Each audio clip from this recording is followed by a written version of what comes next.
Bonjour à toutes et à tous, vous êtes sur la chaîne de TSR. Nous allons analyser le chapitre 5 dans ce récap. Introduction et contexte général. Ce chapitre, intitulé « La haine d'un dictateur », marque un tournant narratif dans la tension politique et militaire qui traverse l'univers de l'histoire. Dès les premières lignes, le décor est planté dans un lieu symbolique, le Sénat républicain de Méliard. Ce n'est pas un simple bâtiment institutionnel, mais un espace lourd de sens où la politique se mêle à la menace armée. Les couloirs sont décrits comme austères, gardés par des troupes en faction, ce qui traduit immédiatement l'atmosphère oppressante et l'état de tension qui règne. Ce chapitre se structure en 3 grands mouvements narratifs. La confrontation familiale entre Pula Gail-Jor et son père Almir, qui met en lumière les ambitions démesurées et la paranoïa du dictateur. Le débat diplomatique entre le sénateur Dordaraek et le président Salkor autour de l'avenir politique et militaire de Goulad. L'événement final, un attentat soudain qui brise la relative stabilité obtenue par les accords précédents. Dès le départ, le texte place 2 pôles de pouvoir face à face. Le pouvoir absolu et violent, Pula, et le pouvoir politique institutionnel, Dordaraek et Salkor. Ces 2 forces incarnent des visions opposées de la gestion d'un conflit interplanétaire, mais toutes 2 doivent composer avec la menace imminente de la guerre. Les enjeux politiques et militaires. Le cœur du chapitre repose sur une opposition stratégique entre 2 philosophies. Pula Gail-Jor envisage l'expansion par la conquête et la terreur. Pour lui, attaquer Goulad n'est pas seulement un objectif militaire, c'est une question de prestige et d'affirmation de pouvoir. Dans son esprit, céder à la diplomatie serait un signe de faiblesse, ce qu'il refuse catégoriquement. Le sénateur Dordaraek, au contraire, incarne la politique pragmatique. Il comprend que la guerre ouverte contre Goulad, surtout si l'élite galactique est impliquée, serait suicidaire. Son approche est celle de la préservation des équilibres, avec un accent sur la stabilité économique et sociale. Le président Salkor se trouve dans une position intermédiaire et délicate. Il a besoin de protection militaire, mais il craint de perdre sa souveraineté si la République universelle impose sa tutelle. Il redoute que son peuple soit dépossédé de ses libertés sous couvert d'aide. Ces enjeux s'inscrivent dans une toile de fond plus large. La République universelle, qui détient l'élite galactique, apparaît comme une superpuissance capable de protéger ou d'asservir. Les tensions internes de Goulad montrent que même une alliance défensive peut entraîner des sacrifices politiques irréversibles. Les factions militaires indépendantes, comme la garde rapprochée de Pula, représentent une menace parallèle, échappant à toute régulation. Le chapitre pose ainsi une question centrale. Faut-il sacrifier une part de liberté pour obtenir la sécurité ou préserver l'indépendance au risque de l'anéantissement? Portrait et dynamique des personnages. Le chapitre met en scène plusieurs personnages clés dont les traits se précisent. Pula Gail-Jor, le dictateur haineux, présenté comme imprévisible, autoritaire et déconnecté de toute logique diplomatique. Sa gestuelle, jouée avec des capsules d'énergie pure, est un symbole fort. Il manipule littéralement la puissance destructrice comme un simple divertissement. Son rapport à son père est marqué par le mépris et la menace implicite, révélant une absence totale de respect des liens familiaux.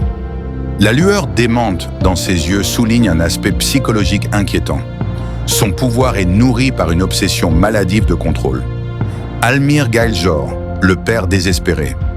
Figure tragique, il tente encore d'influer sur les choix de son fils, bien qu'il soit conscient que Pula est au-delà de la raison.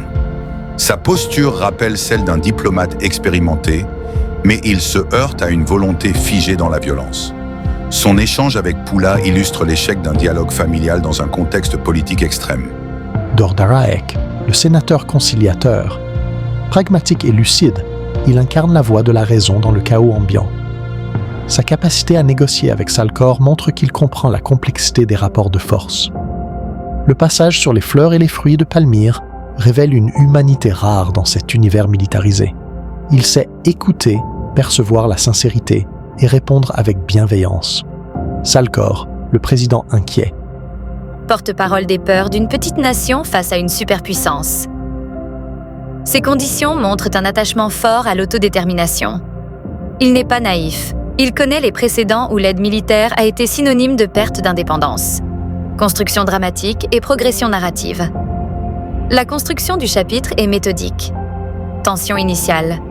Le lecteur entre dans un environnement lourd, surveillé, où chaque mouvement est potentiellement une menace.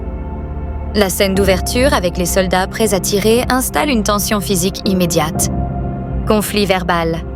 La confrontation entre Pula et Almir, qui pourrait être une simple dispute familiale, prend des allures de déclaration de guerre idéologique. Respiration diplomatique. Le dialogue entre Dordara-Ek et Salcor offre un contraste. On passe de l'impulsivité destructrice de Pula à une discussion mesurée, presque apaisée. Note d'humanité. L'anecdote sur l'arbre de Palmyre agit comme un moment de répit et d'émotion sincère, avant le chaos final. Coup de théâtre. L'attentat soudain referme le piège narratif. Cette rupture brutale rappelle que, dans cet univers, même les meilleurs accords peuvent être balayés en un instant.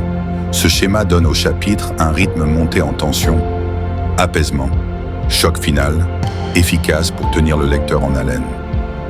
Portée thématique et résonance.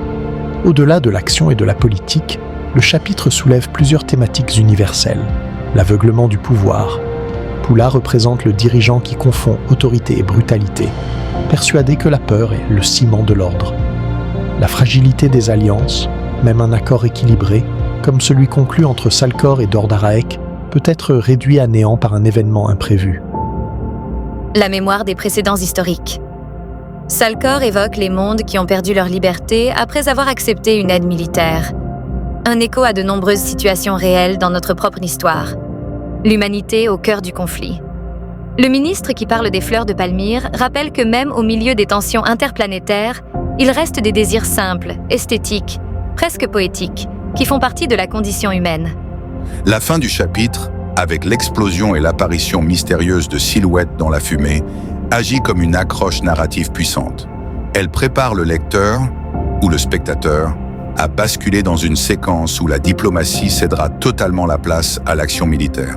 J'espère que vous avez apprécié cette analyse du chapitre 5 de Clove. On vous souhaite une bonne journée ou une bonne soirée. Allez, ciao les clovers!